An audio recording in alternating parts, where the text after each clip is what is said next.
early 30s, one of the finest leadership opportunities is multilingual, bound by one language, multi-ethnic, bound by the fact that we are aliens in one country. I think it's a remarkable way of engaging with one another, getting the With Citibank also you moved internationally, and then you moved to Dubai and then Malaysia, Stanchart and all that. Now, your formative years were in India, then you did Dubai and Malaysia. So what was the adjustment in managerial style, leadership style, workers, work ethic? Did that, and is there a learning for India there that we can pick up? I think particularly a place like the UAE, so this is the UAE of the 90s, it's a different UAE than it is today. But even then, it had people from many nationalities, right? The local so-called foreigners, the Filipinos, people from different parts of the Arabic-speaking world, and of course, huge number of Indians and Pakistanis. So that was often the mix. So I went to UAE from Citibank India to work in Citibank Dubai. This is early 90s. It's certainly not the UAE Dubai that many of us see and know of today, but nevertheless it was a little more sort of cosmopolitan or multinational, if you will.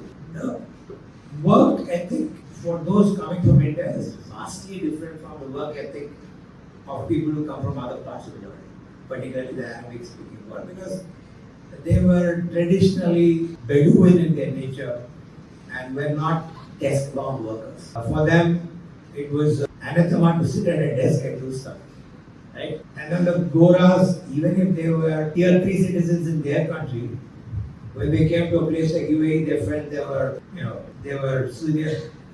the higher range of citizenry. So you had that mix. So when you go to lead, and thankfully I went there as a sort of a team leader. One thing you learn is how do you work across a range of ethnics and nationality and make them feel wanted in an alien place. Remember, for everybody, UAE is alien. Nobody is homemakers except for the few Arab nationals who don't usually come to work. So all of us there are aware how it's different. All of us there were from India, Pakistan, Lebanon, Syria, Jordan, Philippines. And you're all bound by one common language, which is English, because it's not anybody's native mother tongue, right? So it's interesting, in your early 30s, one of the finest leadership opportunities is multilingual, bound by one language, multi-ethnic, bound by the fact that we are aliens in one country.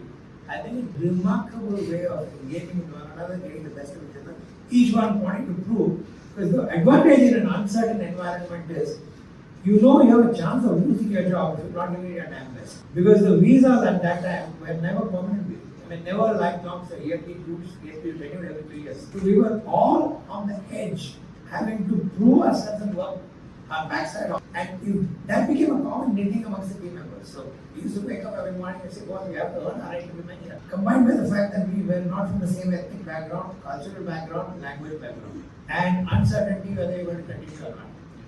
But I think it's a remarkable glue for a team to come together. And that, as a leader, if you understand that dynamic, mercifully I had the benefit of leading a group of people. And then we formed bonding.